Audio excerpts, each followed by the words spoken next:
kinukundina ang isang insidenteng naganap noong July 12, 2025 sa barangay Babang Dupay, Quezon City, kung saan isang tauhan ng PNP ang naaresto dahil sa pananakot, pagtuto at pagpaputok ng baril na kung saan ito ay nag-viral sa social media.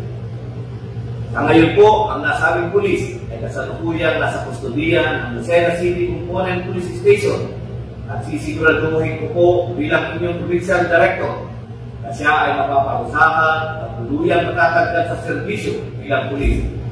Ang ganitong klaseng asal ay hindi kailanman kinukonsente sa ating organisasyon.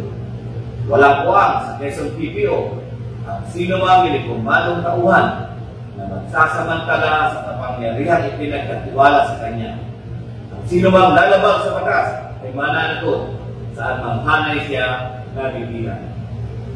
Last nating paabot sa publiko na ang Quezon PPO ay naninindigan para sa serbisyong may disiplina at integridad.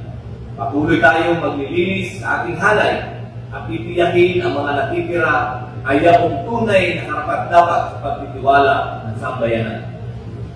Sa mga kasamahan kong tapat sa serbisyo, huwag tayong panghinaan ng loob. Higit kailanman, kailangan natin ngayon ng pagkakaisa, disiplina at dedikasyon sa ating tungkulin. Sama-sama nating patunayan na mas marami pa rin ang matitino, marangal at makakansang pulis sa Quezon PPO.